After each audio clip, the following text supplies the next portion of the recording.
فمن شهد منكم الشهر فليصم ومن كان مريضا أو على سفر فعدة من أيام أخر. نستعينه ونستغفره ونعوذ بالله من شرور أنفسنا ومن سيئات أعمالنا من يهده الله فلا مضل له ومن يضلل فلا هادي له وأشهد أن لا إله إلا الله وحده لا شريك له وأشهد أن محمدا عبده ورسوله. أما بعد فإن خير الحديث كتاب الله وخير الهدي هدي محمد صلى الله عليه وسلم وشر الأمور محدثاتها وكل محدثة بدعة وكل بدعة ضلالة وكل ضلالة في النار. رب اشرح لي صدري ويسر لي أمري واحلل عقدة من لساني يفقهوا قولي. رب أعوذ بك من همزات الشياطين وأعوذ بك رب أن يحضرون. أعوذ بالله السميع العليم من الشيطان الرجيم. وكلوا واشربوا حتى يتبين لكم الخيط الأبيض من الخيط الأسود من الفجر ثم أتموا الصيام إلى الليل ولا تباشروهن وأنتم عاكفون في المساجد تلك حدود الله فلا تقربوها كذلك يبين الله آياته للناس لعلهم يتقون. رمضان کا مبارک مہینہ بڑی تیزی کے ساتھ گزرتا جا رہا ہے اور آج الحمدللہ آدھا مہینہ گزر چکا ہے اور اللہ رب العزت نے سچ ہی فرمایا ہے ایام معدودات کہ یہ تو گنتی کے چند دن ہیں. ادھر رمضان شروع ہوتا ہے، بات چل رہی ہوتی ہے کہ رمضان آ رہا ہے، رمضان آ رہا ہے، رمضان آ رہا ہے، اور دیکھتے دیکھتے ہی یہ چند دن جو ہیں ایام معدودات وہ گزر جاتے ہیں اور پھر ہوتا ہے کہ رمضان جا رہا ہے، رمضان جا رہا ہے. اللہ رب العزت ان دنوں میں ہمیں ہر وہ کام کرنے کی توفیق عطا فرمائے جو کہ اس کی رضا کا باعث ہوں اور ہمیں اللہ رب العزت آخرت میں جنت کے وارثوں میں سے بنا دے. آج ہم کچھ ایسی باتیں اپنے ناظرین سامعین کے سامنے رکھنا چاہتے ہیں جو کہ عموماً لوگوں کو غلط فہمی ہوتی ہے کہ اس سے روزہ ٹوٹ جاتا ہے. بعض لوگ کہتے ہیں کہ اس سے روزہ مکروہ ہو جاتا ہے، کوئی کچھ کہہ رہا ہوتا ہے، جبکہ وہ باتیں نبی اکرم صلی اللہ علیہ وسلم سے ثابت. اور بعض امور ایسے ہیں کہ جن کے بارے میں نبی صلی اللہ علیہ وسلم کی طرف سے کوئی ممانعت ثابت نہیں ہے، یعنی وہ مباح کی شکل میں ہے، جائز کی شکل میں ہے. ان میں سے ایک چیز مسواک ہے. مسواک کرنا روزے کی حالت میں کوئی صبح کرے، کوئی شام کرے، کوئی دوپہر کرے، کسی وقت بھی کرے، یہ جائز ہے. اور یہ نبی اکرم صلی اللہ علیہ وسلم نے فرمایا کہ اللہ کو بہت پسندیدہ ہے. بلکہ صحیح بخاری شریف میں ایک حدیث ہے مطہرۃ للفم مرضات للرب، کہ یہ منہ کے لیے صفائی ہے، طہارت ہے اور اللہ رب العزت کی رضا کا باعث ہے. اور اسی طرح حضرت عامر بن ربیعہ رضی اللہ تعالیٰ عنہ صحابی، وہ کہتے ہیں رأیت رسول اللہ صلی اللہ علیہ وسلم رأیت رسول اللہ صلی اللہ علیہ وسلم ما لا اعد ولا احصی یستاک. میں نے نبی صلی اللہ علیہ وسلم کو اتنی مرتبہ دیکھا ہے کہ میں گن نہیں سکتا کہ آپ مسواک کیا کرتے تھے. اور ان کا یہ بتانا جو ہے وہ رمضان المبارک کے اندر روزے کی حالت میں ہے.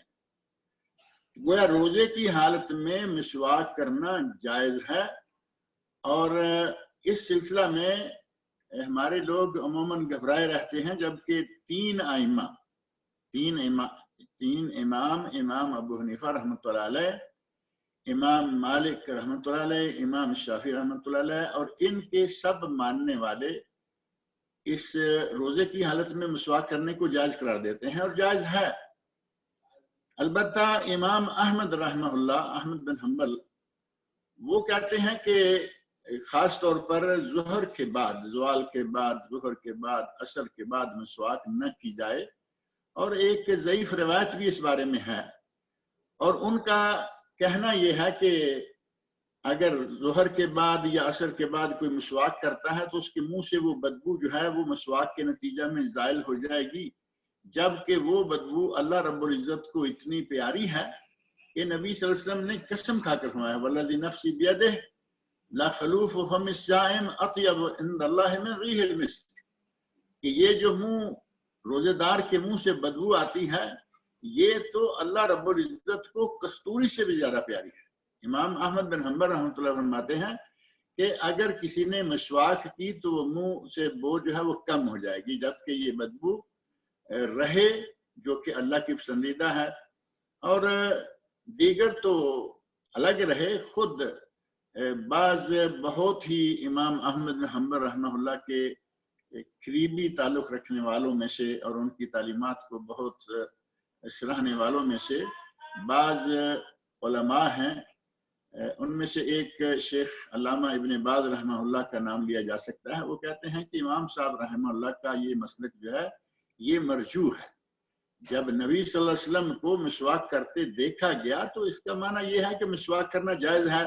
یہ کہنا کہ نہیں وہ بدبو نہ زائل ہو جائے، وہ بدبو جو ہے وہ صرف منہ کے اندر مسواک کے نتیجہ میں زائل بھی نہیں ہوتی.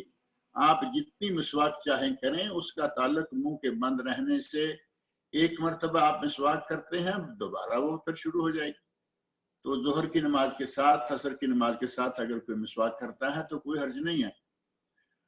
اور نبی صلی اللہ علیہ وسلم کی مسواک کے بارے میں معروف ہے کہ وہ اراک نامی لکڑی جو کہ پیلو ہے، پیلو کی لکڑی کی مسواک ہوتی تھی. تازہ اور فریش مسواک میں بڑی مزیدار خوشبو بھی ہوتی ہے اور اس کا ایک ٹیسٹ بھی ہے، اور اسی ٹیسٹ اور مزے کی وجہ سے کہا جاتا ہے کہ اگر کوئی منجن استعمال کرتا ہے تو بھی جائز ہے، اور پیسٹ استعمال کرتا ہے جو ٹوتھ پیسٹ ہے، برش پیسٹ، تو بھی اس سے روزہ نہیں ٹوٹتا. اور علامہ ابن باز رحمۃ اللہ علیہ کا ہی فتویٰ ہے کہ اس سے روزہ تو نہیں ٹوٹتا، لیکن بہتر یہ ہے کہ دن میں مسواک کر لے اور رات میں ٹوتھ پیسٹ یا جو منجن وغیرہ استعمال کرنی ہے وہ رات میں استعمال کر کے، کیونکہ وہ بڑے تیز اثر والی ہوتی ہیں. تو اس سے پتہ یہ چلتا ہے کہ مسواک کرنے سے روزہ نہیں ٹوٹتا. دن کے پہلے پہر کرے، دوپہر کرے یا سے پہر میں کرے. اسی طرح ایک دوسری چیز ہے کہ اگر کسی کی آنکھیں دکھ رہی ہیں، آنکھوں میں کوئی تکلیف ہے، ڈرتے ہوئے کوئی ڈراپ نہیں ڈالیں گے. کان میں تکلیف ہے، کوئی ڈراپ نہیں ڈالیں گے. حالانکہ یہ ڈراپس جو ہیں ان کے ڈالنے سے روزہ نہیں ٹوٹتا. کوئی ایسی حدیث نہیں ہے جس سے یہ پتہ چلے کہ کانوں میں ڈراپس ڈالنے سے یا آنکھوں میں ڈراپس ڈالنے سے روزہ ٹوٹ جاتا ہے. البتہ ایک چیز ضرور ہے کہ ناک میں جو ڈراپس ہیں ان کے ڈالنے سے گریز کرنا چاہیے. ناک میں ڈراپس ڈالنے سے بچنا چاہیے، کیونکہ نبی اکرم صلی اللہ علیہ وسلم نے وضو کے دوران جو آدمی ناک میں پانی چڑھاتا ہے تو اس کے بارے میں ارشاد فرمایا ہے بالغ فی الاستنشاق الا ان تکون صائما. روزے کی حالت میں ناک میں پانی چڑھانے میں مبالغہ سے کام نہ لو. عام حالت میں وضو کرو تو ناک میں پانی چڑھانے میں مبالغہ سے کام لو. الا ان تکون صائما، بالغ فی الاستنشاق یعنی وضو کرتے وقت ناک میں پانی ڈالنے میں مبالغہ سے کام لو، یعنی زور سے پانی کو اوپر کھینچو. اور روزے کی حالت ہو، الا ان تکون صائما، روزے کی حالت ہو تو پھر نہیں، پھر زور سے نہیں، پھر معمولی طریقے سے جس سے آپ وضو کے دوران ناک صاف کر سکے، اتنا ہی کافی ہے. تو اس سلسلہ میں کوئی حدیث بھی ایسی نہیں ہے کہ جو اس بات کی مانے ہو. ابو داود میں اور ترمذی، نسائی، ابن ماجہ اور اسی طرح بعض دیگر حدیث کی کتابیں ہیں جن میں یہ حدیث موجود ہے کہ نبی صلی اللہ علیہ وسلم نے روزے کی حالت میں ناک میں پانی چڑھانے سے منع کیا ہے. لہذا جو نوز ڈراپس ہیں وہ استعمال نہ کیے جائے. کان جو ناک کے قطرے ہیں ان سے بچا جائے، اور آنکھ کے اور کان کے قطرے لگانے میں ڈالنے میں کوئی حرج نہیں ہے.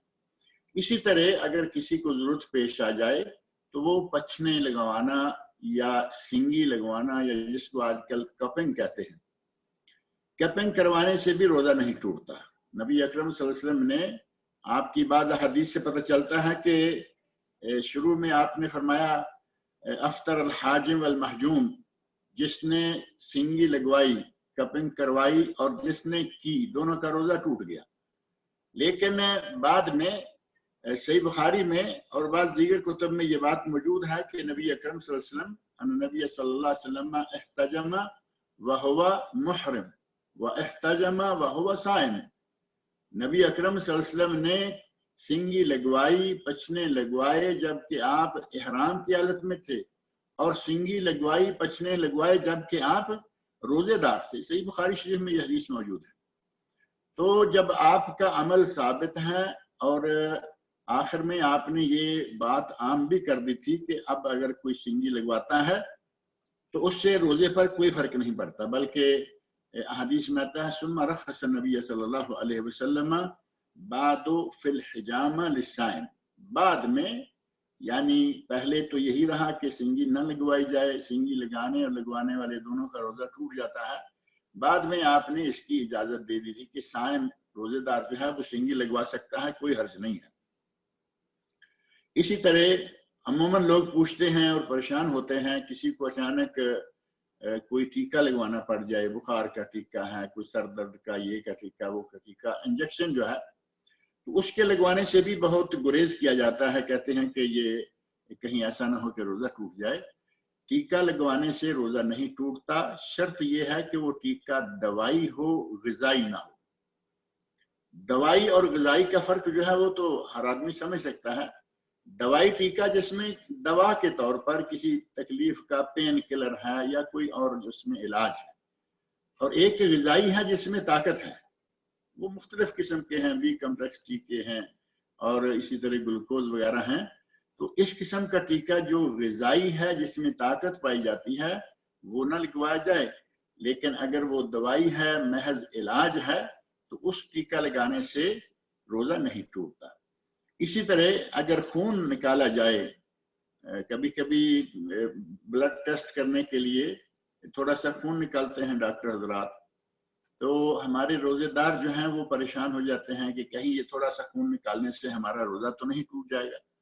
چیک اپ کرنے کے لیے خون لیا جائے یا کسی کو تھوڑا بہت خون دینا پڑ جائے، تو جب سنگی لگوانے سے جس میں بہت خون نکالا جاتا ہے، یعنی کپنگ سے، جب اس سے روزہ نہیں ٹوٹتا، تو یہ تھوڑا بہت کسی کو عطیہ کے طور پر خون دینا پڑ جائے یا ویسے ہی ٹیسٹ کے لیے کوئی خون نکالنا پڑ جائے، تو اس سے بھی روزہ نہیں ٹوٹے گا.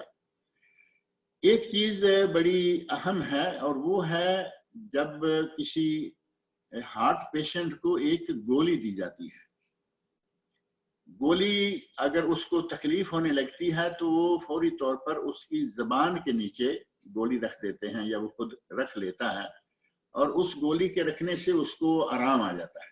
یعنی عموماً اس کو جو تکلیف ہو رہی ہوتی ہے اس سے راحت مل جاتی ہے. تو اس گولی کے بارے میں بھی اہل علم نے کہا کہ اس گولی میں چونکہ اس کا محلول تو ہے نا، گولی زبان کے نیچے جائے گی تو وہ حل ہو جائے گی، وہ پانی کی طرح یا شربت کی طرح منہ کے لعاب کو بنا دے گی. اگر کوئی اس گولی کے اس محلول کو، اس لعاب کو اندر نہیں لیتا تو اس سے بھی اس کا روزہ نہیں ٹوٹے گا. یعنی یہ شرط ہے کہ ایسا نہ ہو کہ وہ اپنے اندر نگل لے. اگر وہ نگل لیتا ہے تو پھر تو روزہ ٹوٹ گیا، اور اگر نگلتا نہیں، محض دیکھتا ہے، اپنے منہ کے نیچے رکھتا ہے، اور اس کا جو بھی اثر ہے وہ اس کے منہ میں رہتا ہے، اور اسی کا اثر جو ہے وہ دل تک پہنچتا ہے، تو ایسا کرنے سے بھی اس کا روزہ نہیں ٹوٹے گا. البتہ اس سلسلہ میں علامہ ابن باز رحمۃ اللہ علیہ فرماتے ہیں کہ اس گولی کے استعمال سے روزہ ٹوٹ جاتا ہے. تو یہ کہا جا سکتا ہے کہ اگر کوئی احتیاط کر سکتا ہے، اس کے استعمال سے بچ سکتا ہے، تھوڑی بہت تکلیف گوارا کر سکتا ہے، تو بہتر ہے، افضل ہے. اور اگر کوئی مجبور ہے تو علامہ رحمہ اللہ کے علاوہ دیگر علماء جو ہیں اس کے جواز کے قائل ہیں، کہتے ہیں کہ اس سے روزہ نہیں ٹوٹتا. اسی طرح غسل کرنا ہے. غسل کرنے سے بعض لوگ گریز کرتے ہیں اور بڑی دور چلے جاتے ہیں، کہتے ہیں جی ہر بال کے نیچے مسام ہے، یعنی سوراخ ہے، اس سوراخ کے ذریعے جسم میں پانی چلا جاتا ہے تو یہ کہیں ایسا نہ ہو کہ اس سے روزہ ٹوٹ جائے۔ اور اسی طرح ہی اس سے ملتی جلتی بات ہے کہ کہیں جسم کے حصے پر تیل لگانا پڑ جائے، بازو پر، ٹانگ پر، پنڈلی پر تیل لگانا پڑے، تو پھر وہ مسام والی بات جو ہے وہی آ جاتی ہے کہ کہیں ایسا نہ ہو کہ یہ پانی جو ہے وہ اندر چلا جائے۔ تو اس سے بھی صحیح بات یہ ہے کہ روزہ نہیں ٹوٹتا۔ مسام کے ذریعے پانی کا جسم کے اندر جانا یا جسم کے باہر پسینہ کے طور پر نکلنا، ان دونوں میں سے روزہ توڑنے والی کوئی بات نہیں ہے، کیونکہ اس سلسلہ میں تو نبی اکرم صلی اللہ علیہ وسلم کے بارے میں ایک صحابی کہتے ہیں، رأیت النبی صلی اللہ علیہ وسلم یسکب علی راسہ الماء بالسقیا، میں نے نبی صلی اللہ علیہ وسلم کو دیکھا کہ آپ ایک برتن کے ساتھ اپنے سر پر پانی ڈال رہے تھے، اما من الحر و اما من العطش، یا گرمی کے نتیجہ میں یا پیاس کے نتیجہ میں، یعنی دو میں سے کسی ایک سبب سے نبی صلی اللہ علیہ وسلم اپنے سر مبارک پر پانی ڈال رہے تھے، وَهُوَ صَائِمٌ، جبکہ آپ روزے کی حالت میں تھے۔ یعنی روزے کی حالت میں اگر کسی کو پیاس لگ جاتی ہے یا روزے کی حالت میں گرمی محسوس ہونے لگتی ہے، تو گرمی سے ٹھنڈک حاصل کرنے کے لیے اور پیاس کا زور توڑنے کے لیے اگر کوئی اپنے جسم پر پانی ڈالتا ہے، سر پر ڈالتا ہے یا سارے جسم پر ڈالتا ہے، نہا لیتا ہے، تو اس سے بھی روزہ نہیں ٹوٹتا۔ اور یہ حدیث جو ہے ابو داؤد، نسائی، موطا امام مالک اور مسند امام احمد میں موجود ہے۔ اور ایک چیز ہے، جو خواتین سرما لگاتی ہیں، ظاہر ہے کہ یہ سرما اور آئی ڈراپس، وہ جو بات پہلے میں نے کی ہے، آئی ڈراپس میں سرما بھی آ جاتا ہے۔ آئی ڈراپس لگائے، سرما ہے وہ سرما لگنے والا ہے بطور علاج، یا محض سرما ہے جو کہ بطور زینت لگایا جاتا ہے۔ سرما لگانے سے بھی کسی کا روزہ جو ہے وہ نہیں ٹوٹتا۔ اور ایک چیز ہے سپرے، دمے کا سپرے۔ دمے کا سپرے، کسی کو اگر دمے کی بیماری ہے، سانس کی تکلیف ہے، تو اس وقت ایک سپرے ملتا ہے، بخاخ کہہ لیں، وہ بخاخ یا سپرے منہ کھول کر منہ کے اندر وہ مارا جاتا ہے، پمپ ٹائپ چیز سمجھ لے، انہیلر ہے، پمپ ہے۔ وہ دو طرح کا ہے، اس میں ایک ہے جس میں صرف گیس ہوتی ہے، آکسیجن، اور آکسیجن کو وہ جب اپنے منہ میں رکھ کے وہ پمپ کرتے ہیں تو اس سے وہ گلے میں جو تکلیف ہوتی ہے، سانس کی رکاوٹ ہوتی ہے، وہ رکاوٹ دور ہو جاتی ہے۔ اگر اس طرح کا کوئی انہیلر، اس طرح کا کوئی پمپ استعمال کرتا ہے، اس طرح کا کوئی سپرے استعمال کرتا ہے، تو اس سے بھی روزہ نہیں ٹوٹتا۔ اور دل کی بیماری والے کو یا سانس کی بیماری والے کو ظاہر ہے کہ اس طرح کا پمپ بعض دفعہ دن کے وقت روزے کی حالت میں استعمال کرنا پڑ جاتا ہے۔ اگر استعمال کرنا پڑ جائے تو اس میں بھی انشاءاللہ تعالیٰ کسی قسم کا کوئی حرج نہیں ہے۔ اور ایک چیز جس سے بعض نوجوان پریشان ہو جاتے ہیں، اور وہ ہے کہ روزہ رکھا ہوا ہے، دوپہر کو سویا یا کسی وقت بھی سویا، نوجوان ہے، اور سوتے میں اس کو احتلام ہو گیا، جس کو ویٹ ڈریم کہتے ہیں۔ اگر ایسا ہو جائے تو اس سے بھی اس کا روزہ نہیں ٹوٹے گا۔ علامہ ابن رشد رحمہ اللہ بہت بڑے مجتہد گزرے ہیں، انہوں نے اپنی ایک کتاب بدایت المجتہد و نہایت المقتصد، بدایت المجتہد میں انہوں نے لکھا ہے کہ اس بات پر اہل علم کا اجماع ہے کہ احتلام سے روزہ نہیں ٹوٹتا۔ اور اس اجماع کی وجہ کیا ہے؟ صاف بات ہے کہ یہ کسی کے بس میں نہیں، کسی کے ہاتھ میں نہیں ہے، بلکہ یہ اس کے بس سے باہر بات ہے۔ یہ اگر اس کا اس وجہ سے روزہ ٹوٹ جائے تو پھر ظاہر ہے کہ وہ بیچارہ بے بسی کے عالم میں اپنا روزہ جو ہے وہ توڑوا بیٹھے گا۔ ایسے نہیں ہے، یہ چونکہ اللہ کے ہاتھ میں ہے، لہذا اگر کسی کو سوتے میں احتلام ہو جاتا ہے، ویٹ ڈریم ہو جاتی ہے، تو اس سے بھی اس کا روزہ نہیں ٹوٹے گا۔ باقی کا حصہ بھی غسل کرے اور شام تک اپنا روزہ جو ہے وہ مکمل کرے۔ اور ایسے ہی ایک چیز جس کو بہت زوردار طریقے سے لیا جاتا اور کہا جاتا ہے کہ روزے کی حالت میں بوس و کنار جو ہے وہ بالکل جائز نہیں ہے، جبکہ صحیح بات یہ ہے کہ صحیح بخاری میں اور دیگر کتب میں حدیث موجود ہے، نبی اکرم صلی اللہ علیہ وسلم کے بارے میں ام المومنین حضرت ام سلمہ رضی اللہ عنہا، جو کہ نبی صلی اللہ علیہ وسلم کی زوجہ محترمہ ہے، وہ کہتی ہیں ان نبی صلی اللہ علیہ وسلم کان یقبلها وهو صائم، صحیح بخاری اور صحیح مسلم، نبی صلی اللہ علیہ وسلم میرا بوسہ لیا کرتے تھے جبکہ آپ روزے کی حالت میں ہوتے تھے۔ یہ آپ کی زوجہ محترمہ ہے، فرماتی ہیں کہ روزے کی حالت میں آپ میرا بوسہ لیتے تھے۔ اور اسی طرح ام المومنین حضرت عائشہ رضی اللہ عنہا، جو کہ آپ کی دوسری بیوی ہیں، وہ کہتی ہیں کانا رسول اللہ صلی اللہ علیہ وسلم یقبل وهو صائم وکانا یبشر وکانا یباشر وهو صائم، نبی صلی اللہ علیہ وسلم روزے کی حالت میں بوسہ لیا کرتے تھے اور نبی صلی اللہ علیہ وسلم روزے کی حالت میں مباشرت کیا کرتے تھے۔ یہ حدیث جو ہے یہ بھی صحیح بخاری اور صحیح مسلم کی ہے، لیکن اس حدیث میں ام المومنین حضرت عائشہ صدیقہ رضی اللہ عنہا نے ایک بات بیان کی جو کہ بہت ہی قابل توجہ ہے۔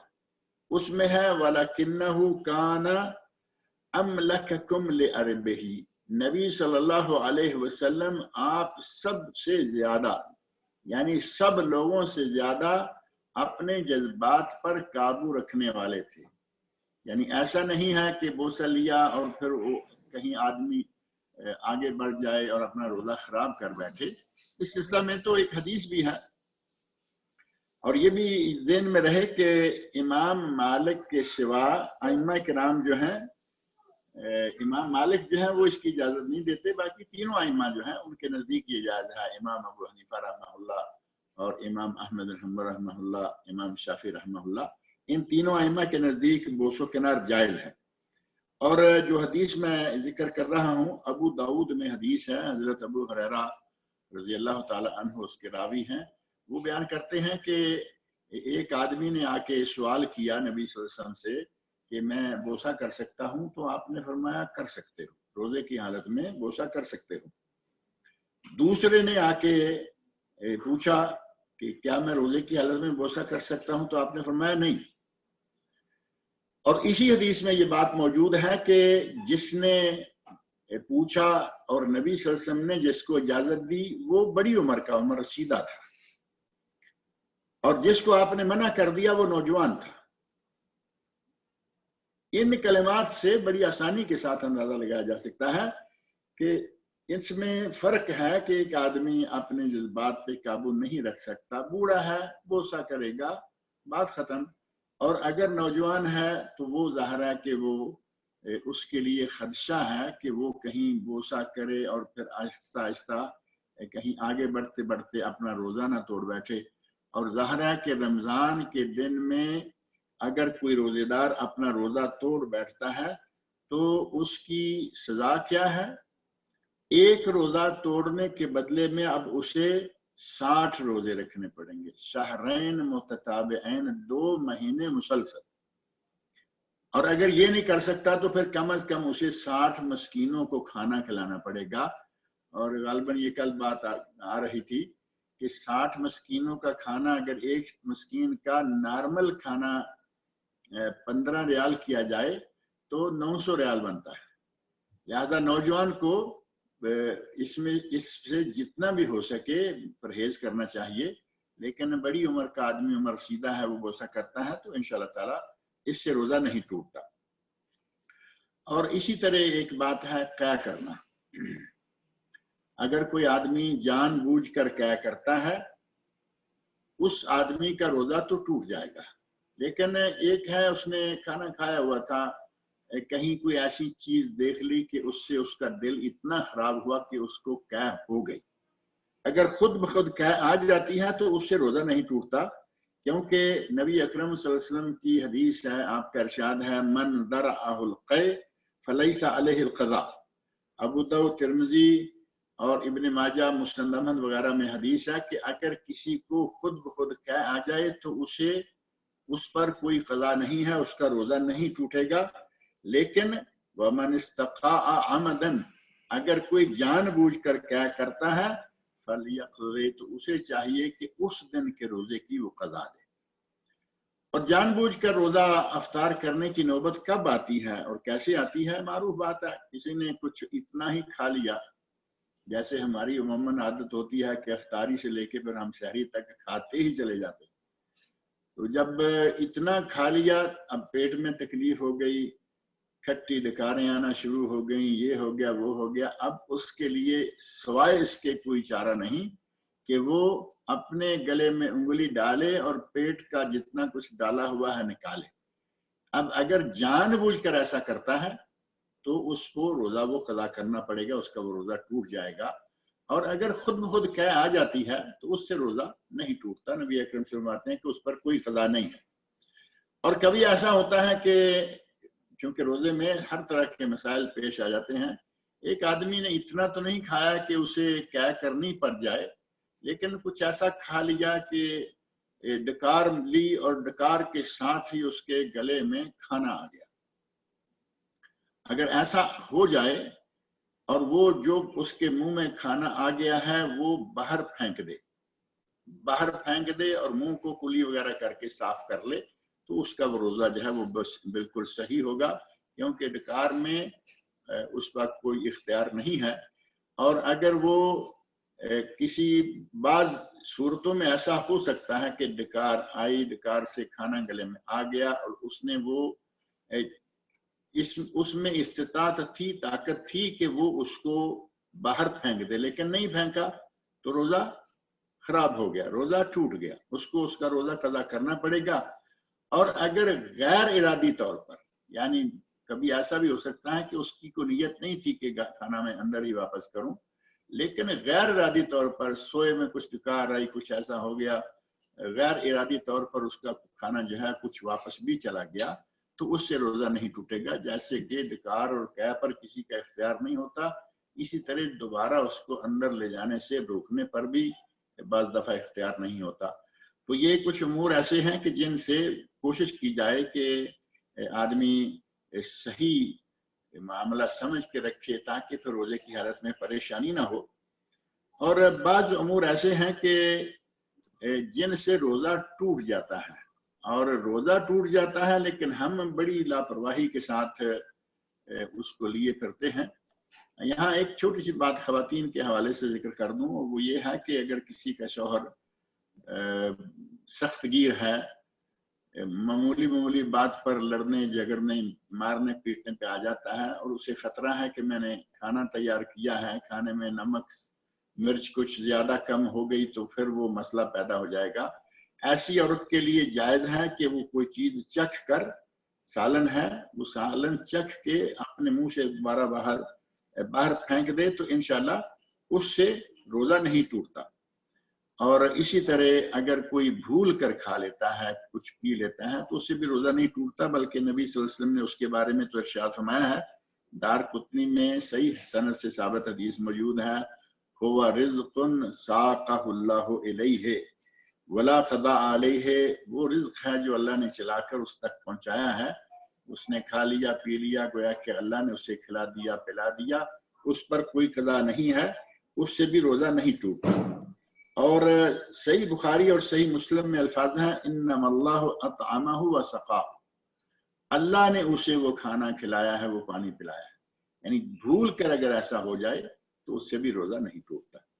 اللہ رب العزت مجھے اور تمام مسلمانوں کو رمضان المبارک کے روزے پورے آداب کے ساتھ رکھنے کی توفیق عطا فرمائے۔ اور اب باقی حصہ میں آپ کی باری ہے، سامعین کی، ناظرین کی، مشاہدین کی، کہ ان کے پاس جو کچھ سوال ہوں تو وہ جی شیخ صاحب۔ شیخ شمس الزمان صاحب جی فرمائیں شیخ۔ میں نے کہا کہ اب سوالات کی باری ہے۔ جی جی جی، آپ کے ساتھی، آپ کے سامعین، ہمارے آپ کے مشترکہ جو ناظرین ہیں، ان میں سے اگر کسی کے پاس سوال ہے تو ان کی کھڑکی کھولیں، وہ بات کریں۔ شیخ کل ایک صاحب سوال کر رہے تھے اور اصرار تھا ان کا، وہ یہ کہ ماسک پہن کر کے نماز پڑھ سکتے ہیں نہیں پڑھ سکتے؟ اچھا چلیے اسی سے شروع کرتے ہیں۔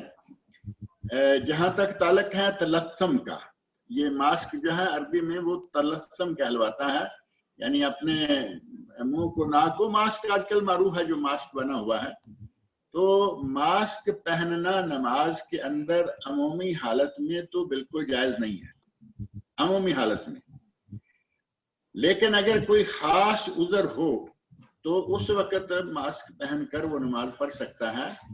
شیخ عبد المحسن حمد العباد بڑے معروف عالم ہیں سعودی عرب کے، جامعہ اسلامیہ کے اور مسجد نبوی کے وہ واعظین مبلغین مدرسین میں سے ہیں. ان سے پوچھا گیا، اور خاص اسی بارے میں پوچھا گیا تلسم کے بارے میں یا ماسک پہن کر نماز پڑھنے کے بارے میں، تو انہوں نے کہا کہ یہ جائز نہیں ہے. ماسک پہن کر نماز پڑھنا جائز نہیں ہے، لیکن ایک صورت ایسی ہے کہ وہ اس صورت تک پہنچ جائے تو وہ ماسک بھی پہن سکتا ہے، نماز پڑھ سکتا ہے. یا ماسک جیسی شکل، وہ کہتے ہیں ان کا رومال ہے، کوئی چیز ہے، وہ اگر اپنے سامنے رکھ لیتا ہے، باندھ لیتا ہے تو کوئی حرج نہیں. اور وہ صورت انہوں نے کون سی بیان کی؟ کہا کہ کبھی کبھی ایسا ہوتا ہے کہ ساتھ والے آدمی سے اتنی بدبو آ رہی ہے، اور وہ بدبو جو ہے وہ لہسن پیاز وغیرہ کھا کے آ گیا کچا اور دبا کے کھا کے آ گیا، یا انہوں نے یہ بھی نام لیا کہ کوئی سگریٹ پینے والا تدخین والا ہے، وہ آ گیا اور ایک ساتھ ہی اس کے دوسرا آدمی جو اس کی طبیعت ان چیزوں میں سے کسی چیز کو برداشت نہیں کر سکتا، وہ کچھ ایسی شکل میں بیچارہ پریشان ہو گیا کہ دو میں سے ایک ہی کام کرے تو نماز پوری کر سکتا ہے. یا تو وہ نماز توڑ کر یہاں سے کسی دوسری جگہ چلا جائے، یعنی وہاں سے نماز توڑے اور جگہ بدل لے، اور یا پھر یہ ہے کہ وہ ماسک کی شکل بنا لے، کپڑا کوئی نہ کوئی چیز سامنے رکھ کے اپنی نماز مکمل کر لے. اگر کوئی اس طرح کی مجبوری کی حالت میں آ جاتا ہے تو وہ ماسک پہن کر نماز پڑھے. تو بقول شیخ عبد المحسن حمد العباد البدر حفظہ اللہ، ان کے علاوہ دیگر بعض علماء نے بھی یہ بات کہی ہے. اور ظاہر ہے مجبوری کی حالت میں احکام جو ہیں وہ بدل جاتے ہیں. عام حالت میں یہ جائز نہیں ہے کہ ایسے ہی آدمی جائے کہے کہ لو جی میں کئی لوگ اکٹھے. ایک بات آج کل موجودہ حالات میں یہ کہی جا سکتی ہے کہ اب جب کہ لوگ کہہ رہے ہیں کہ چھینکنے سے، کسی کے سانس کے ذریعے، یہ کے ذریعے، وہ کے ذریعے کچھ جراثیم جو ہیں وہ نکلتے ہیں، اور وہ جراثیم جو ہیں وہ دوسرے کے لیے بیماری کا باعث بن، یہ آج کل کرونا وائرس وغیرہ چل رہا ہے. تو اس کرونا وائرس کے بارے میں اگر ڈاکٹر یہ کہیں کہ نماز کے دوران یہ ایک دوسرے تک جا سکتا ہے تو اس سے بچاؤ کے لیے اگر کوئی پہن لیتا ہے تو انشاءاللہ تعالیٰ اس میں کوئی حرج نہیں ہے. لیکن اگر وہ بازار میں جائے جہاں کھوے سے کھوا کھہ رہا ہوتا ہے، بڑی بھیڑ میں، رش میں، منڈیوں میں، مارکیٹوں میں، سپر مارکیٹوں میں، سب ایسے ننگے منہ بھاگ رہے ہیں، کوئی ماسک نہیں، کچھ نہیں ہے، حتیٰ کہ نہ کوئی وہ دستانے گلوز وغیرہ کچھ بھی نہیں. ایسے ہی سارے دنیا کے کام کر کے آ جائیں اور جب مسجد میں نماز کی باری آئے تو وہاں ان کو ماسک یاد آ جائے، یہ تو ویسے بھی تعجب والی بات ہے نا. اگر وہ اتنا احتیاط کر رہا ہے، ڈاکٹروں نے کہا ہے اور وہ مان رہا ہے کہ وہ بازار بھی جاتا ہے، مارکیٹ میں جاتا ہے، کسی منڈی میں جاتا ہے، تو وہاں ہر حال میں وہ ماسک پہن کر رکھتا ہے، وہ نماز کی حالت میں بھی پہن لیتا ہے، تو انشاءاللہ تعالیٰ اس کی گنجائش دی جا سکتی ہے، ہو سکتی ہے. لیکن اگر سارا دن تو وہ رہے ایسے ہی اور مسجد میں جاتے ہوئے اسے ماسک کی یاد آ جائے تو اس کا معنی یہ ہوا کہ وہ ماسک کو پتہ نہیں کس نیت سے پہن رہا ہے. اصل میں ماسک کی گنجائش صرف ایک بات میں اور ذکر کر دوں کہ جو اللہ رب العزت نے ارشاد فرمایا نا فَاسْأَلُوا أَهْلَ الذِّكْرِ إِن كُنتُمْ لَا تَعْلَمُونَ، اگر تم نہیں جانتے تو اہل ذکر سے پوچھ لو. اہل ذکر سے شرعی مسئلہ ہے تو اس میں ظاہر ہے کہ کوئی عالم ہوگا. اگر کوئی طبی مسئلہ ہے تو اس میں اہل ذکر ڈاکٹر ہوگا، عالم نہیں ہوگا. اور اگر کوئی مسئلہ کسی بلڈنگ کے بنانے گرانے سے تعلق رکھتا ہے تو اس کے بارے میں کوئی پوچھنا ہوگا تو اس کے بارے میں وہ اہل ذکر کون ہوگا؟ انجینئر ہوگا. اب یہ چونکہ بیماری کا اور بیماری سے بچاؤ کا اور حفاظتی تدابیر کا معاملہ ہے یہ معاملہ مولویوں کے ہاتھ میں یا علماء کے ہاتھ میں نہیں، یہ معاملہ اصل میں شریعت کے ساتھ ساتھ ڈاکٹروں سے بھی تعلق رکھتا ہے. اور اگر ڈاکٹر کہتے ہیں کہ یہ اس طرح ہونے سے آدمی کچھ بچ سکتا ہے، اور جو میں نے شکل ذکر کی ہے کہ وہ سارا دن تو اس کی پرواہ نہ کرے اور مسجد میں آتے ہی اسے یاد آ جائے کہ میں نے ماسک پہن کے رہنا ہے، تو اس کا معنی یہ ہوا کہ وہ کسی اور کے زیر اثر یہ پہن رہا ہے.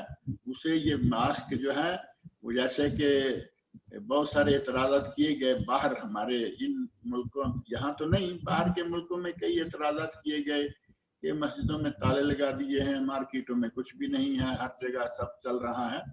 بہرحال اگر کوئی مجبور ہے، بہت ہی مجبور ہے اور اسے بہت ہی خطرہ ہے، ڈاکٹر نے بتایا ہے، تو ایسی شکل میں پہلی بات تو یہ ہے کہ مسجد میں جانا ہی اس کے لیے ضروری نہیں ہے. جیسے کہ آپ دیکھ رہے ہیں مساجد بند کر دی گئی، جمعہ جماعت کا نظام معطل پڑا ہے، تو مسجد میں نہ جائے.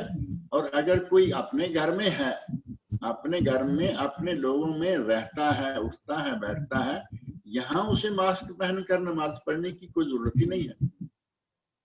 لہذا اگر ضرورت مجبوری آ جائے تو شیخ عبد المحسن اور بعض دیگر علماء کا یہ فتویٰ ہے کہ بوقت ضرورت و مجبوری ماسک پہن کر نماز پڑھ سکتا ہے، ورنہ نہیں. جی جزاک اللہ خیر. ایک صاحب ابھی ایک سوال اور پوچھ رہے ہیں کہ روزے کی حالت میں سینیٹائزر استعمال کرنا کا کیا حکم ہے؟ سینیٹائزر جو ہاتھوں میں لگاتے ہیں، ظاہر ہے کہ وہ تو وہی ہے نا، مختلف قسم کی چیزیں ہیں، ہاتھوں میں لگاتے ہیں. سینیٹائزر لگائے، میں نے ابھی تھوڑی دیر پہلے ذکر کیا ہے کہ کوئی جسم پر دوا لگائے، جسم پر تیل لگائے، اپنے سر پر نبی اکرم صلی اللہ علیہ وسلم پانی بہا رہے تھے روزے کی حالت میں گرمی کی وجہ سے یا پیاس کی وجہ سے، تو سینیٹائزر کے جو مساموں میں داخل ہو جانے سے خدشہ محسوس کیا جا رہا ہے، وہ محض ایک خدشہ ہے. دوسرا یہ کہ وہ داخل ہوتا بھی ہے، پانی داخل ہوتا ہے، تیل داخل ہوتا ہے. تو یہ جو مسام ہے، مسام کوئی پیٹ میں روٹی روزی بھیجنے کے ذرائع نہیں ہے، وہ راستے نہیں ہیں. پیٹ میں کچھ جانے کا راستہ ہے سیدھا سیدھا ناک اور منہ. زیادہ سے زیادہ ناک جو ہے اس سے نبی صلی اللہ علیہ وسلم نے منع فرمایا کہ یہ بھی گلے میں اتر جائے گا، پانی اندر چلا جائے گا. اور منہ ہے کھانے پینے کے لیے. اب سارے جسم کو ہی آپ کوئی منہ کی جگہ تو نہیں دے سکتے نا. اگر کوئی سینیٹائزر استعمال کرتا ہے، وہ ہاتھوں کو لگا لیتا ہے، کوئی بات نہیں ہے، اس سے اس کا روزہ متاثر نہیں ہوگا، نہیں ٹوٹے گا، چاہے اس سینیٹائزر کے اثرات جو ہیں وہ چمڑی کے اندر بھی کیوں نہ چلے جائیں. کیونکہ نہانے سے، تیل لگانے سے بھی یہ ساری چیزیں ہوتی ہیں. اور نبی اکرم صلی اللہ علیہ وسلم کا روزے کی حالت میں یہ پانی کا استعمال، سر میں ڈالنا، وضو کرتے ہیں ہم، وضو کرتے ہوئے ظاہر ہے کہ پاؤں دھوتے ہیں، یہاں تک کوہنیوں کے اوپر تک بازو دھوئے جاتے ہیں. تو ان شکلوں میں جب پانی ہمارا روزہ نہیں توڑتا تو سینیٹائزر کیسے روزہ توڑ دے گا؟ جزاک اللہ خیر. شیخ ان دنوں ایک سوال بہت کثرت سے اہل علم کی خدمت میں پیش کیا جاتا رہا ہے، وہ یہ کہ جو ارامکو کے شیئر ہیں وہ شیئر خریدنا کیا بغیر کسی تردد کے جائز ہے یا اس میں کچھ شبہات ہیں؟ پہلی بات یہ ہے کہ شیئرز کا کاروبار جو ہے نا، مجموعی طور پر شیئرز کا کاروبار وہ خطرے سے خالی نہیں. آج کل جو وہ مارکیٹ ہے نا، شیئرز مارکیٹ جو ہے اسپیشل، اس کا نام بھی کیا ہے اسپیشل سا، اسٹاک مارکیٹ. جو اسٹاک مارکیٹ ہے جس میں شیئرز بکتے ہیں، خریدے جاتے ہیں، اس مارکیٹ کی صورتحال جو عموماً سننے میں آتی ہے وہ یہ ہے کہ ہوا میں کمپنی ہے، ہوا میں کاروبار چل رہا ہے، اس کے شیئرز بک رہے ہیں، اس کے شیئرز خریدے جا رہے ہیں اور اسی پہ نفع نقصان بھی پہنچا رہے ہیں. اس کا معنی یہ ہوا کہ وہ ساری کی ساری گیم ہوا میں ہے اور اس سے آنے والا نفع اور نقصان دونوں چیزیں ناجائز ہیں. نقصان ہے تو اس کی بدقسمتی سے نقصان ہو گیا، نفع آیا تو وہ بھی اس کا نفع جو ہے وہ کسی بزنس کے نتیجے میں نہیں آیا، وہ سود شمار ہوگا. اب رہا مسئلہ یہ کہ کیا ہر طرح کا شیئر خریدنا، ہر طرح کے شیئر لینا دینا ناجائز ہے؟ ایسا نہیں ہے. بلکہ اگر آپ کے پاس آپ کے سامنے ایک کاروبار چل رہا ہے، کمپنی موجود ہے، مثال کے طور پر سعودی عرب کی مثال دیتا ہوں کہ یہاں سابکو کمپنی ہے، سابکو جو کہ نقل شرکت نقلیات میں سے ٹرانسپورٹ کمپنی ہے، بسیں ہیں پورے سعودی عرب میں چل رہی ہیں. تو ان کمپنی والوں نے کئی ایک مرتبہ شیئر جو ہیں وہ لانچ کیے ہیں، لوگوں کو کہا کہ شیئر خریدیں. اسی طرح سعودی عرب کے اندر کام کرنے والی ہمارے مشرقی صوبہ میں سیمنٹ فیکٹریاں ہیں. ریاض میں بہت بڑی سیمنٹ فیکٹری ہے، مختلف علاقوں میں. ظاہر ہے کہ سیمنٹ آج کی ایک ضرورت ہے اور اس کی بہت ساری فیکٹریاں ہیں. سیمنٹ فیکٹریاں کبھی کبھی اپنے شیئر جو ہیں ان کا اعلان کرتی ہیں. اسی طرح ارامکو کمپنی ہے، اور ارامکو کمپنی جس طرح سیمنٹ فیکٹریاں فزیکلی موجود ہیں اور سابکو کمپنی فزیکلی موجود ہے، اسی طرح ارامکو کمپنی بھی فزیکلی موجود ہے. اور نہ صرف فزیکلی موجود ہے بلکہ سعودی عرب کی سب سے بڑی کمپنی ہے. سرکاری کمپنی سعودی عرب کی سب سے بڑی کمپنی شرکت ارامکو. اب شرکت ارامکو والے اگر اعلان کرتے ہیں کہ ہم اپنے شیئر جو ہیں وہ دے رہے ہیں، اور پچھلے دنوں اعلان ہوا، تو اس کے بارے میں یہ کہا جا سکتا ہے کہ ہمارے سامنے کمپنی کام کر رہی ہے پورے ملک کے اندر. اس کا اتنا کام ہے کہ ملک کی سب سے بڑی کمپنی ہے. اس میں اگر کوئی شیئر لیتا دیتا ہے تو جہاں تک میں سمجھتا ہوں اس میں بلا تردد لینے دینے میں کوئی حرج نہیں ہے. لیکن حال ہی میں مجھے کسی نے ایک بات بتائی ہے، یہ بالکل تازہ بات ہے. کہا گیا کہ جو ارامکو نے اعلان کیا ہے، میری چھوٹی سی بات پہلے یہ پوری کرنے دیں. ابھی حال ہی میں مجھے کسی نے بتایا ہے، یعنی میں اس کے بارے میں بھی کوئی تصدیق نہیں یا تردید نہیں کر سکتا، کیونکہ اصل بات جو ہے وہ تو ارامکو والوں سے معلوم کی جا سکتی ہے نا. کسی نے بتایا ہے کہ ارامکو کچھ اور ہے اور یہ ارامکو کے شیئر جو اناؤنس کیے گئے ہیں یہ کچھ اور ہے. یعنی یہ بھی ہوائی شمار کیا کسی نے، جبکہ ہمیں ایسا باہر نظر نہیں آتا. بالکل واضح طور پر کمپنی موجود ہے اور اسی کمپنی کے شیئر جو ہیں وہ اناؤنس کیے گئے. اگر کسی نے لیے ہیں تو یقیناً اس میں حرج والی انشاءاللہ کوئی بات نہیں. عموماً تین باتیں کی جاتی ہے. ایک تو یہ کہ فزیکلی وہ کمپنی موجود ہو، دھوکہ نہ ہو. یہاں فزیکلی موجود ہے، لیکن دوسرا جو شبہ ہے وہ یہ کہ اس کے سارے پروڈکشن جو ہے نا وہ جائز ہوں. اور تیسرا، آواز رک گئی آپ کی. نہ وہ مباح ہو، صاف ستھرا ہو، نہ وہ یہ تیسرا نہیں کرتے ہو اور نہ دیتے ہو. تیسرا سننے میں نہیں آیا، کیا کہا آپ نے؟ وہ آواز بند ہو گئی. بار بار ایک صاحب فون کر رہے ہیں اس کی وجہ سے، اور ایک ہی موبائل ہے. تیسرا جو اہم ہے وہ یہ کہ جس کمپنی کا شیئر آپ پھر نہ وہ سود لیتے ہو اور نہ دیتے ہو. پھر بند ہو گئی آواز آپ کی. اصل میں شیخ وہ صاحب جو ہے نا بار بار میں کٹ کر رہا ہوں لیکن پھر بھی فون کر رہے ہیں اصرار کے ساتھ.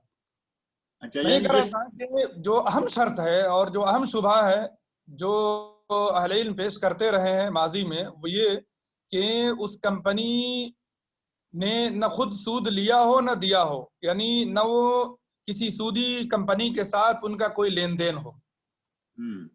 تو یہ شبہ سب سے زیادہ قوی ہے جب تک کہ یہ واضح نہ ہو جائے کہ واقعی اس کے سارے کاروبار صاف ستھرے ہوں، اس نے ماضی میں نہ سود لیا ہو نہ دیا ہو، نہ کسی سودی کمپنی سے اس کا کسی قسم کا تعاون ہو، خصوصاً اس معاملے میں. تو صرف پروڈکشن کا جائز ہونا شرط نہیں ہے، بلکہ یہ بھی شرط ہے کہ اس کا کاروبار بھی صاف ستھرا ہو.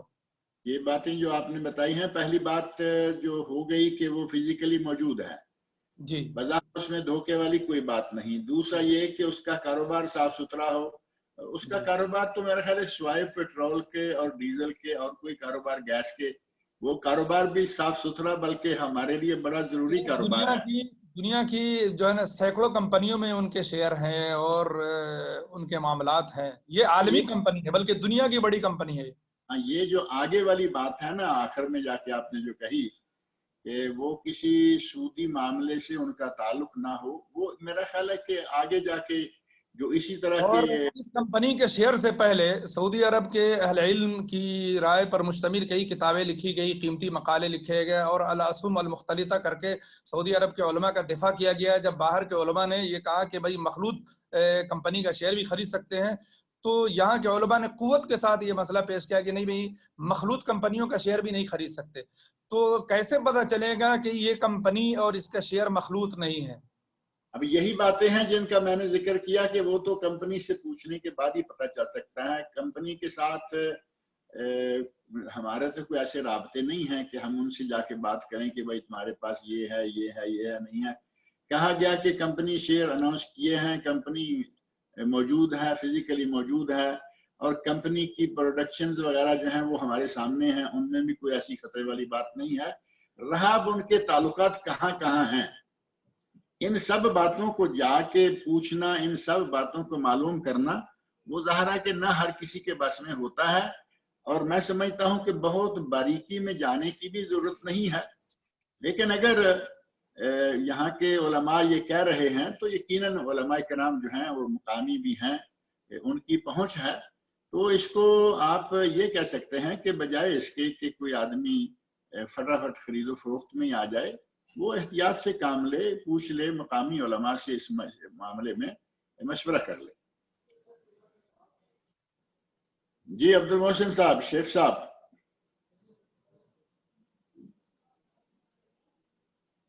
عبد المحسن، السلام علیکم.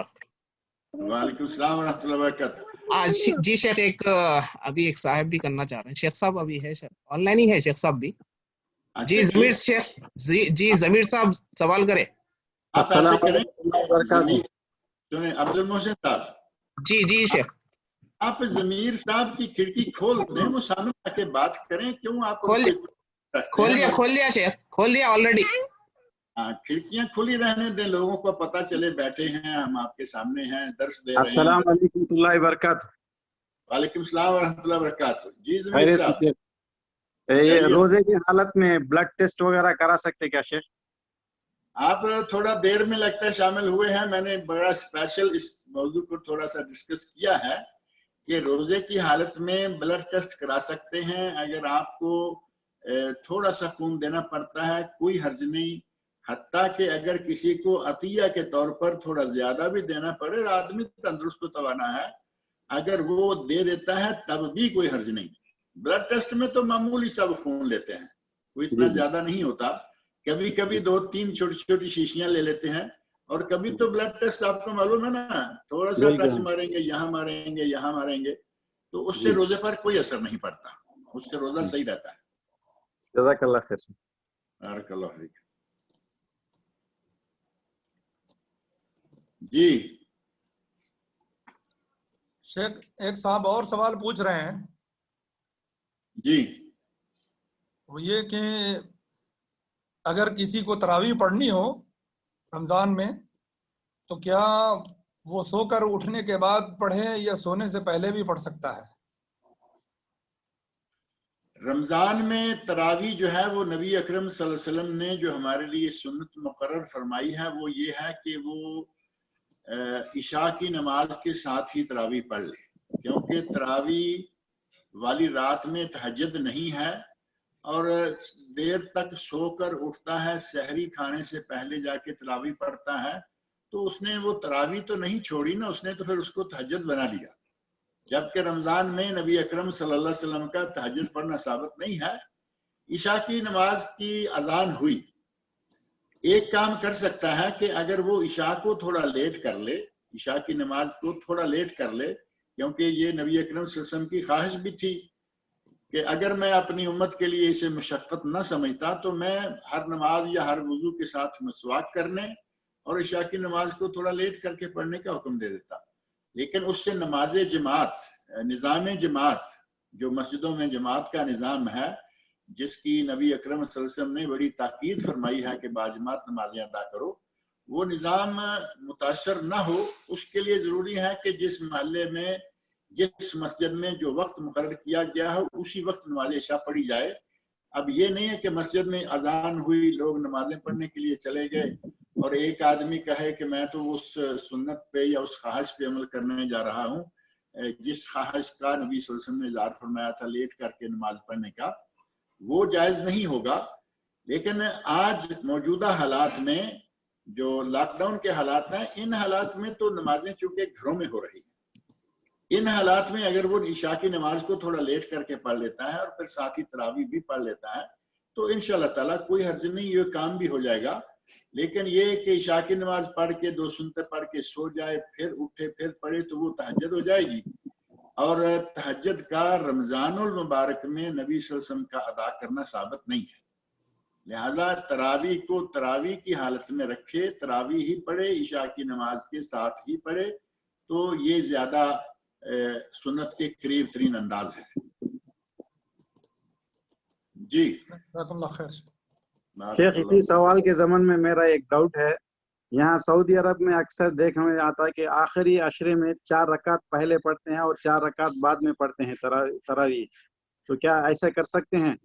اب وہ آخری عشرے میں جا کے کریں گے، آپ بھی آخری عشرے میں ان کے ساتھ مل جانا. اب آج شروع میں ہی کیوں آدھے میں کیوں شروع کر رہے ہیں؟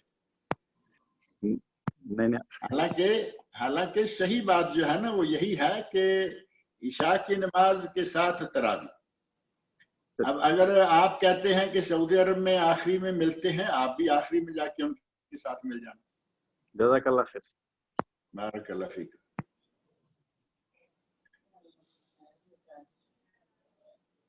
جی شیخ صاحب عبد المحسن. ہاں بولیے آپ. اچھا آپ کا مائک بند ہے شاید. اچھا، جن کا مائک بند ہے ان کا مائک کھلوا دیجئے.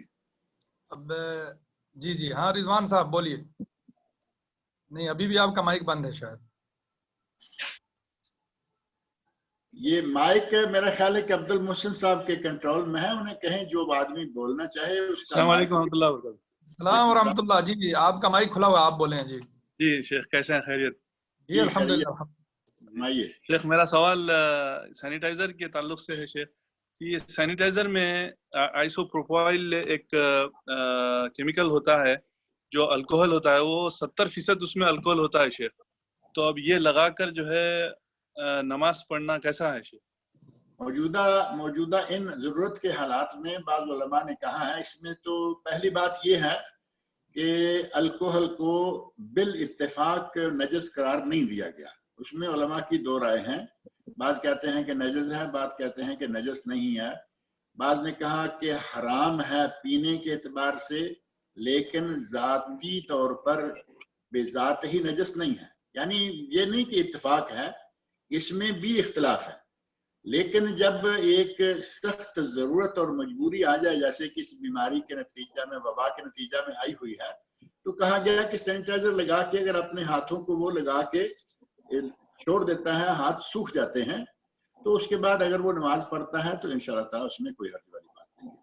اس میں یقیناً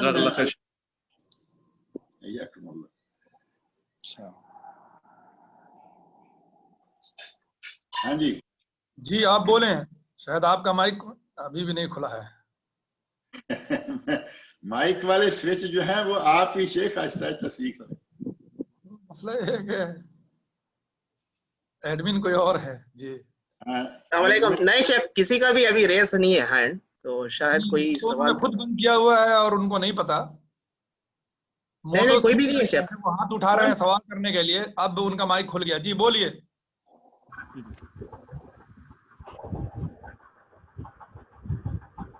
شیخ سن پا رہے ہیں آپ؟ بولیے. السلام علیکم. وعلیکم السلام ورحمۃ اللہ. جی خیریت ہے؟ جی الحمدللہ الحمدللہ. عبدالرحیم بول رہا ہوں شیخ دمام سے. جی فرمائیں. شیخ سن رہے ہیں آپ کا سوال ڈائریکٹ. عبدالرحیم صاحب ان کو سامنے کیوں نہیں؟ عبدالرحیم صاحب شیخ یہ سوال تھا کہ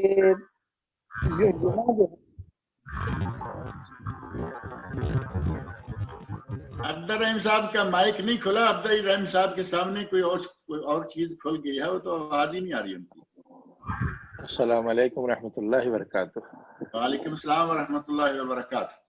شیخ میں سید مقصود احمد دمام سے بات کر رہا ہوں. جی شیخ یہ فیس ماسک لگا کر کیا نماز پڑھ سکتے ہیں؟ تھوڑی دیر پہلے اس موضوع پر تفصیل سے بات ہو گئی ہے کہ فیس ماسک لگا کے نماز پڑھی جا سکتی ہے یا نہیں. میرا خیال ہے کچھ لوگ ہیں ان کے لیے دوبارہ یہ بوجھ ہو جائے گا. آپ کو یہ ریکارڈنگ مل جائے گی انشاءاللہ, اس میں تفصیلی بات میں نے کر دی ہے. لیکن مختصر جو 2 لفظی بات ہے وہ یہ ہے کہ بوقت ضرورت و مجبوری لگا سکتے ہیں. تفصیل آپ شکریہ, جزاکم اللہ خیر.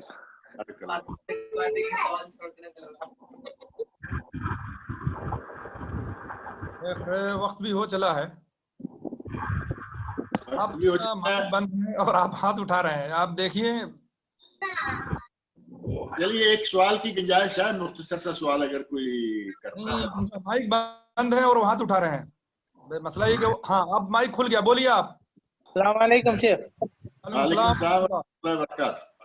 ہاں شیخ, یہ کہنا سوال یہ تھا کہ شیخ مسجد میں جمعہ جو ہے 5 آدمیوں کے ساتھ ہو جائے گی؟ مسجد میں جمعہ 5 آدمیوں کے ساتھ ہو جائے گا؟ جی عبدالرحیم صاحب, پہلی بات تو یہ ہے کہ مسجدیں بند ہیں اور یہ کوئی ایک مؤذن کے ساتھ آدمی داخل ہو جاتا ہے تو جمعے کی آج کل ایک اذان ہو رہی ہے جو کہ ظہر کے لیے ہے. اور دوسری بات یہ کہ سرکاری طور پر علماء کے مشورہ سے, علماء کے فتویٰ سے اور کبار علماء کی کمیٹی کچھ کیا گیا کہ جمعہ جماعت کا نظام جو ہے اس کو موقوف کر دیا گیا جب تک کہ اللہ نہ چاہے تب وہ اعلان کر دیں. ہمیں یہ کونوں خدروں میں گھسنے اور اپنے اکیلے ایک نیا کی کوئی ضرورت نہیں ہے. جب علماء کرام کی جماعت نے پورے ملک میں سوائے حرمین شریفین کے پورے ملک کی مسجدوں میں جمعہ جماعت کا نظام بند کیا ہے, تو اب اگر مثال کے طور پر مؤذن کے ساتھ ایک مؤذن ہو گئے, ایک امام ہو گئے اور ایک خطیب بھی مثلاً ہو گیا, ایک جھاڑو دینے والا مسجد کا خادم ہو گیا اور ایک کوئی اور, جیسے آپ 5 لوگ کہہ رہے ہیں, اگر یہ 5 لوگ مسجد میں داخل ہو ہی گئے ہیں تو اب ان کو کہ نماز پڑھنے کی بجائے ظہر کی نماز باجماعت پڑھیں, وہ کافی ہے. وہاں ساری دنیا پہنچ سکتی ہے اگر وہ مسجدیں کھلی ہوتی تو پھر اتنے بڑے محلے میں 5 ہی لوگ مسجد میں نماز پڑھیں گے. اس کی بجائے جو اصل طریقہ کار ہے, جو آج کا صحیح عمل ہے, وہ یہی ہے کہ وہ اذان کہیں, نماز پڑھیں اور آ جائیں. وہ خطبہ دے کے اپنے جمعے کی پوری شکل جو ہے وہ تیار نہ کریں.